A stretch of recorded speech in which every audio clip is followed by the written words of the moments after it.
Médica. El día de hoy tenemos al doctor Julio Enríquez Quesada, quien es ginecobstetra y quien nos va a conversar en el día de hoy sobre las infecciones vaginales y las infecciones urinarias. Muy buenos días, doctor Quesada.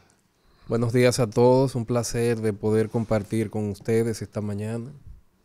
Gracias por aceptar nuestra invitación. Doctor, nosotros tenemos la necesidad de que usted, conociendo a el mundo de la ginecología, nos hable sobre las infecciones vaginales, la frecuencia de estas enfermedades y y cómo hacer, naturalmente, pues la diferencia entre una infección vaginal y una infección urinaria, porque a veces se confunde, a veces la gente piensa que es lo mismo y llaman a una en lugar de la otra. Así que ese es el tema del día de hoy en Cátedra Médica. Infecciones vaginales y las infecciones urinarias. ¿Qué es una infección vaginal, doctor? Bueno, una infección vaginal, como su nombre lo dice, es aquella que afecta lo que sería el canal vaginal, afecta directamente los genitales inferiores femeninos.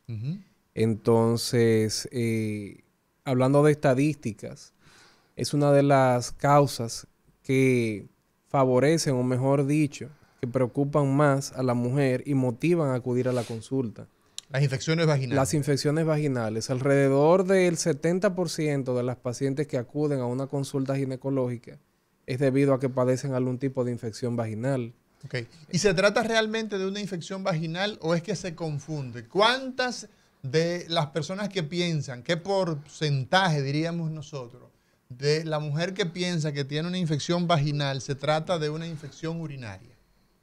Bueno, yo diría que alrededor de entre un 30 a un 40%. Esto es debido... Es alto. Sí, es alto debido a que se tiende a confundir porque uno de los síntomas cardinales de la infección urinaria es picor o ardor, o disuria, como se le conoce el término. Ese es el ardor en el caño de la orina, ¿verdad? Exactamente, durante el proceso de la micción, el momento de orinar.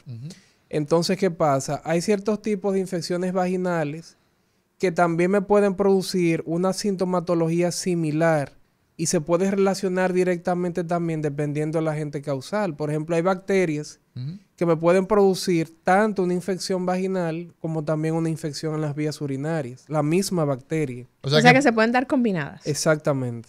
Es correcto. O sea que hasta el 40% de las mujeres que piensan que tienen una infección vaginal, pues terminan siendo infecciones urinarias, ¿verdad? Exacto. Esto es debido sobre todo a la sensación de ardor al momento de orinar. Claro está, cuando una paciente tiene una infección vaginal, en muchos casos se acompaña de un flujo vaginal también. Pero hay ciertas condiciones en las cuales no hay flujo, lo que hay simplemente es irritación, ardor, picazón, con ausencia de flujo. Entonces, ¿quién establece esa diferencia entre una infección vaginal y una infección urinaria? ¿Puede identificarlo la paciente o eso lo identifica el doctor luego de que ve análisis o luego de que le explica a la paciente lo que está sintiendo? ¿Cómo se da todo eso? Bueno, yo diría que el ginecólogo es el encargado ya de identificar directamente el problema. En muchos casos la paciente tiende a confundir la causa, el origen del problema en este tipo de situaciones. Cuando la paciente acude a la consulta, lo fundamental es una evaluación ginecológica completa. Posteriormente a esto también que se tomen los respectivos cultivos de secreciones vaginales, si existen. También un cultivo urinario para determinar la presencia de microorganismos y qué tipo de microorganismos también, para que así la paciente pueda recibir un tratamiento adecuado. Doctor Julio Enríquez Quesada, ginecólogo, obstetra, colposcopista, hoy nos habla sobre las infecciones vaginales y las infecciones urinarias. Doctor, nosotros tenemos la necesidad de saber a qué edad empiezan las infecciones en la mujer de manera más frecuente. Bueno, yo diría que no hay una edad específica, se pueden presentar incluso en la infancia también. y va a depender sobre todo de los hábitos de higiene que tenga la persona, de el agua que utilice para higienizarse, si es un agua que proviene de una fuente contaminada, que contiene microorganismos bacterianos, parasitarios, y evidentemente se va a producir una infección. Entonces no hay una edad específica.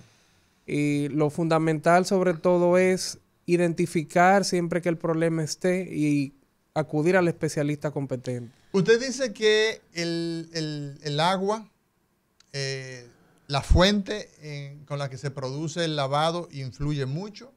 Las duchas vaginales, existen una serie de hecho, de manera preventiva, las mujeres tienen la tendencia a utilizar pues sustancias particulares y hay una gran cantidad en el comercio que se publicitan. ¿Esas duchas vaginales con fines de prevenir infecciones son recomendadas, doctor? No, realmente están totalmente contraindicadas. No se deben realizar duchas vaginales. Y gracias a Dios la población femenina ya está teniendo conciencia sobre esto. Se están documentando bien y cada día yo diría que es una práctica que se realiza menos. Las duchas vaginales tienen la particularidad de que van a erradicar o van a eliminar lo que sería la flora bacteriana normal a nivel vaginal. O sea, los microorganismos que viven normalmente ahí y que son necesarios. Exactamente. En la vagina existen unas bacterias que normalmente están ahí. Esas bacterias no le producen ningún problema a la mujer, al contrario, la protegen de infecciones porque éstas mantienen un ambiente en el cual evita la proliferación de otras bacterias externas. O sea, la presencia de ellas evita que lleguen extrañas. Exactamente. Entonces, cuando la paciente se realiza duchas vaginales, elimina estas bacterias. Además de esto, también altera el pH vaginal, que el pH vaginal es ácido, se alcaliniza un poco, entonces inmediatamente sucede esto, vienen las infecciones por hongos, por otras bacterias también, y ya de ahí vienen los problemas. Entonces, por ende, no se deben hacer duchas vaginales. De hecho, la vagina no debe lavarse. ¿Cómo así? ¿Cómo así, doctor? Doctor. No. Está difícil eso que usted acaba de decir. Julio Enríquez Quesada, la vagina no se debe lavar. ¿Cómo es eso? Entonces, ¿cómo? Usted está hablando de poca higiene y dice que entonces no se lava la vagina. Explíquenos eso. No, lo que pasa es que hay una confusión. A ver. Una cosa es la vagina y otra cosa es la vulva. La vulva es el área externa, o sea, los genitales externos. Labios mayores, labios menores. Exactamente. Los clítoris, esa zona, entonces todo eso forma parte de la vulva. De la vulva. Y eso sí se debe lavar. Eso sí se debe lavar. Ok. ¿Y con qué se lava la vulva? Con un jabón que mantenga el pH ácido de la vagina. O sea, que no interfiera. ¿Jabón de cuava, doctor? No, jabón de cuava. ¿Y el vinagre, no, doctor? Hay mujeres que se lavan con vinagre. Jabón de cuava. No, vámonos con el jabón de cuava. No debe utilizarse. De hecho, el jabón de cuava no es un jabón per se, es un detergente. O sea, que eso es para la ropa. Eso es para lavar ropa. Ay, doctora Ana Núñez, un saludo. Nuestra dermatóloga. Eso es un detergente. El jabón de cuava está prohibido para el lavado vaginal. Eso no se usa. No debe usarse. Lo que se debe utilizar son jabones específicos para la higiene íntima que mantengan el pH vaginal. Y haciendo un paréntesis con esto, hacer hincapié en que solamente es el área externa que se lava. Solamente la vulva. No se deben introducir dedos a la vagina. No se debe... usted no debe echarse agua adentro y, como comenté, evitar las duchas vaginales. Vamos a ver qué dice la gente. 809-682-9850 y la línea internacional 833-380-0062. Buenos días. Diablo, un hombre con un ginecólogo. Doctor, hace unos años yo tuve una relación con una muchacha. Tenía una vaginitis. Óigame, eso era pescado podrido, ese mal olor ahí. Ok, vamos a ver. Yo le pregunto, ¿la infección urinaria da ese olor también a pescado podrido? Ok, vamos a ver. Escucha al doctor a Julio Enríquez Quesada, 809-682-9850. Es la línea nacional, la línea internacional, 833-380-0062. Adelante, doctor.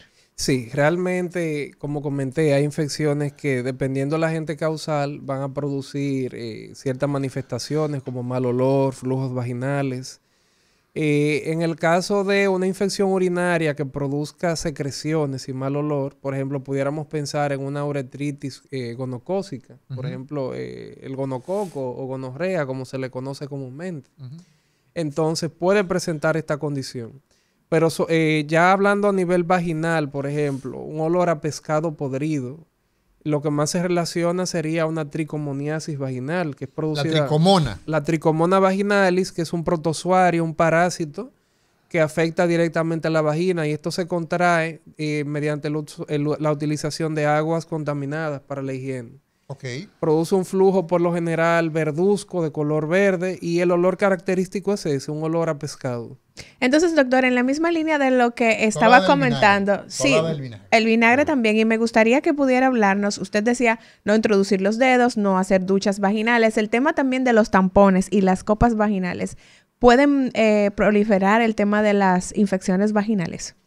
Yo diría que siempre que se tengan las medidas de higiene adecuadas, no debe producirse ningún tipo de infección. Por ejemplo, las copas vaginales o copas menstruales. ¿Qué son las copas vaginales, doctor? Las copas menstruales son dispositivos que se utilizan para retener lo que sería la menstruación. Sí. Este es un método alternativo a la utilización de toallas sanitarias, de tampones, por ejemplo. Y es un método efectivo también. Lo que pasa con la copa es que esta debe ser higienizada correctamente.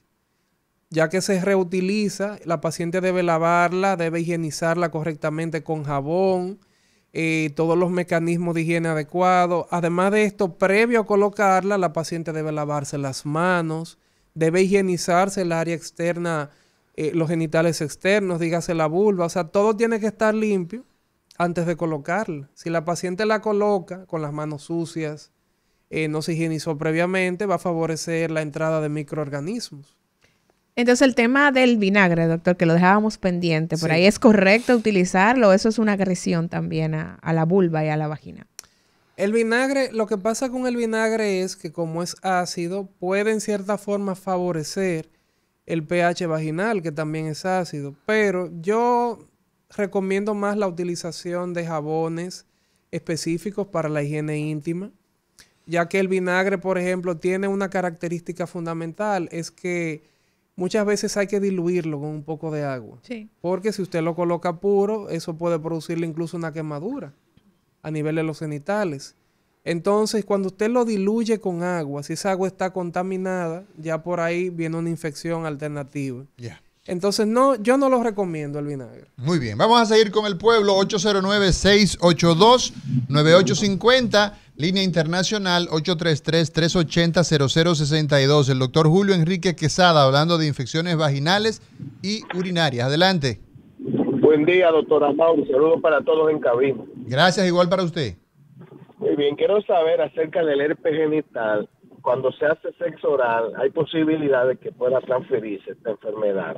Escucho por... Muchas gracias por su pregunta. Adelante, doctor. Sí, el herpes genital es una enfermedad, una infección de transmisión sexual altamente contagiosa. Se debe al herpes simple tipo 1, también tenemos el tipo 2. ¿Qué diferencia hay entre el tipo 1 y el tipo 2? El tipo 1 se le asocia más al herpes labial o oral. El tipo 2 se relaciona más al herpes genital. Pero, ojo con esto, ambos pueden producir tanto herpes vía oral como en el área genital. Entonces, es una enfermedad altamente contagiosa. Si alguien tiene un herpes oral en el labio, en la boca, y le practica sexo oral a otra persona, se lo va a transmitir a los genitales. Exacto. O sea que en ese momento de ese brote, en el momento en el que tiene el herpes, no está recomendado el sexo oral. Para nada. Es una enfermedad altamente contagiosa y viceversa.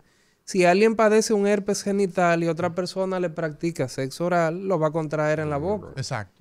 Y es una Por eso entonces ya hay una presencia tanto del hominis tipo 1 en el área genital y el hominis tipo 2 en el área labial. O sea que ha existido un cruce, ¿no? Exactamente. Hay un cruce por estas conductas o prácticas sexuales del ser humano hoy en día. ¿Y qué, doctor, qué implicación tiene al ser una enfermedad de alta incidencia? ¿En qué impacta esto? ¿produce daños adicionales a las regiones orales o genitales, el herpes? Bueno, dependiendo de cómo esté la salud de la persona, si es una persona inmunocomprometida, dígase una persona con cáncer que está recibiendo radioterapia, una persona que tiene SIDA, por ejemplo, una enfermedad que lo debilite, el herpes ahí puede tener un mayor impacto en el cuerpo. A nivel genital, por ejemplo, puede extenderse no solamente a la zona genital, sino a la zona anal, producir una lesión severa acompañada de sangrado. Y a nivel oral puede extenderse hacia la garganta también, afectar las cuerdas vocales. Es una enfermedad que si la persona está débil es bastante agresiva. Es muy oportunista. Muy oportunista. Y inmediatamente esta enfermedad se contrae, la persona la lleva por el resto de su vida. Esto no tiene cura. No tiene cura y quiero hacer ese paréntesis porque en áreas rurales de nuestro país, lamentablemente, todavía la gente piensa que tomándose una botella se cura el herpes.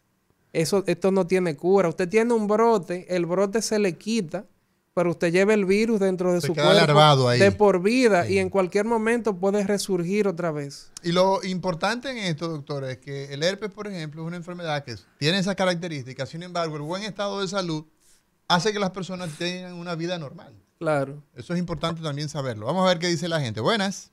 Buenas. Es la primera persona que llamó. Doctor, sí. Cuando mi pareja fue a su ginecóloga, le recetaron unos medicamentos, pero yo tuve que tomarme uno de esos medicamentos, una pastilla. ¿Por qué? Excelente pregunta. Muchas gracias, doctor. Se trata la pareja entonces. Ahí? Bueno, según lo que la persona comenta, posiblemente sea el caso de que la paciente haya tenido una infección vaginal por hongos. Y en este caso, por ejemplo, si la pareja también tiene la misma infección, el hombre por lo general aloja en la uretra el hongo que afecta también a la mujer. ¿Qué es la uretra, doctor? La uretra es el tracto por el cual la orina... El caño. Exacto, por donde la orina sale. El caño de la orina. Exactamente. Entonces, si la paciente tiene una infección vaginal por hongos, el hombre puede contagiarse. En el caso del hombre no presenta síntomas, simplemente el hongo se puede alojar a nivel de la uretra, por ejemplo. Y el hombre tiene que estar muy enfermo para que presente síntomas a nivel del glande, por ejemplo, a nivel del pene ya. Entonces, en esa situación que comentó el caballero, posiblemente le hayan puesto tratamiento a él también para manejar el hongo, que sería fluconazol, una dosis única en el hombre. Por lo general se debe a este tipo de situaciones. ¿Quién es más frecuente? Por lo que usted ha dicho, entonces, la mujer padece más las enfermedades, tiene más sintomatología, ¿verdad? El hombre, en el caso de los hongos, ¿verdad?, tiene menos cuadro, digamos, sintomatológico. Entonces, en materia de transmisión, ¿quién transmite más enfermedad? ¿El hombre o la mujer, doctor?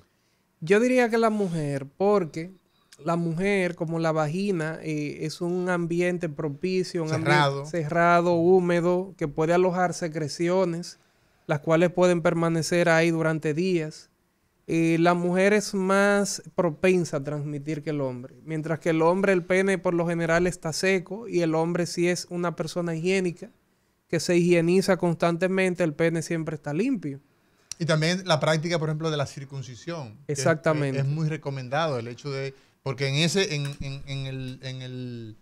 digamos, entre el glande y el pene, cuando no se ha producido la circuncisión o cuando hay un prepucio muy redundante, se acumula mucho sucio. Exacto. Okay. Entonces, doctor Montero, yo quería hacer una pregunta. Volviendo al tema de las infecciones urinarias y vaginales. Embarazo, infecciones vaginales, infecciones urinarias. ¿Qué pasa durante el embarazo? ¿Se hace más frecuente por la condición fisiológica del embarazo? ¿Es más proclive que una mujer embarazada se presente con una infección urinaria? Y sobre todo, ¿qué puede eso generarle a la criatura? Nos vamos a una pausa y cuando regresemos, la respuesta.